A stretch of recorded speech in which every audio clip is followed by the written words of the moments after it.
അയ്യോ, ആരൊക്കെ ഇത്?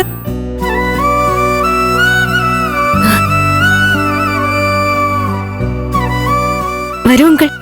ആന്റി വാ. പ്രഭാകത്തുണ്ടോ? അമ്മയച്ഛൻ ഇവിടെ ഇല്ല ആന്റി.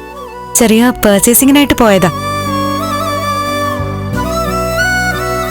നിങ്ങളിവിടെ നിൽക്കാതെ കയറി വാ. ഞാൻ അമ്മയെ വിളിച്ച് പെട്ടെന്ന് വരാൻ പറയാം. വേണ്ട മോളെ, വേണ്ട. ചന്ദ്രൻ, നമുക്കിറങ്ങാം. അവരുള്ളപ്പോ ഒരു ദിവസം വിളിച്ചിട്ട് വരാം.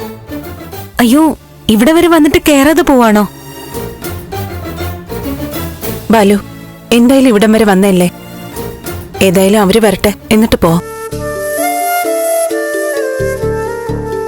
മോളെ, അവര് പർച്ചേസ് ചെയ്തിട്ട് സാവധാനം വരട്ടെ, ഞങ്ങൾക്ക് ധൃതിയൊന്നുമില്ല. ആ,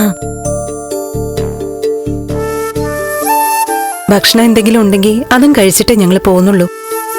ഭക്ഷണം കഴിച്ചിട്ട് പോവാനേ സമ്മതിക്കത്തുള്ളൂ.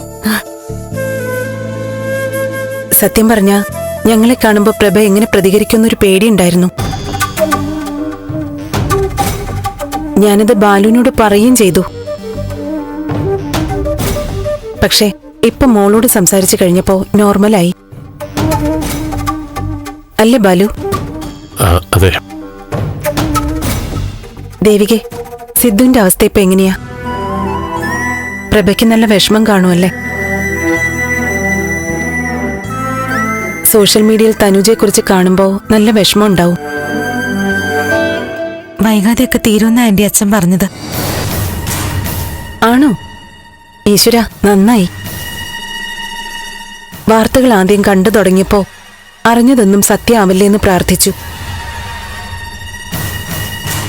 പിന്നെ ഞാൻ ആലോചിച്ചു, സിദ്ധുവിനെ പോലെ ഒരാൾ ഇങ്ങനെ ചെയ്യുവോ? സിദ്ധു ഒരു പെണ്ണിനെ സ്നേഹിച്ച ഒരിക്കലും കൈവിട്ട് കളയില്ല. ബാലു അത് തന്നെയാ പറയുന്നേ, അല്ലേ ബാലു? അതെ.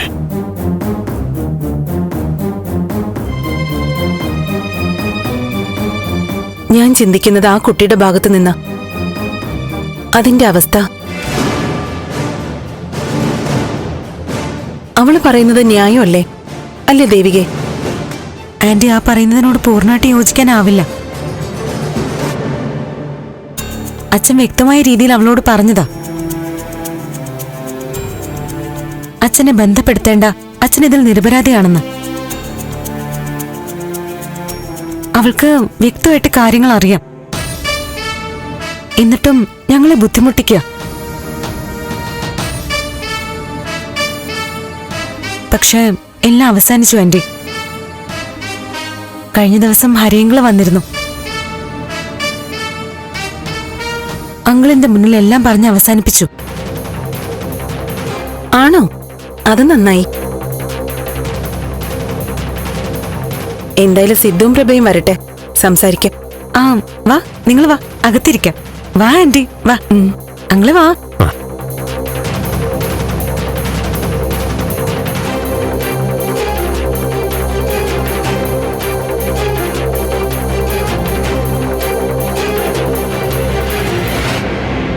ഫ്ലവേഴ്സ് സ്മാർട്ട് ഷോ ശനി ഞായർ ദിവസങ്ങളിൽ രാത്രി 9:30 ഫ്ലവേഴ്സിൽ.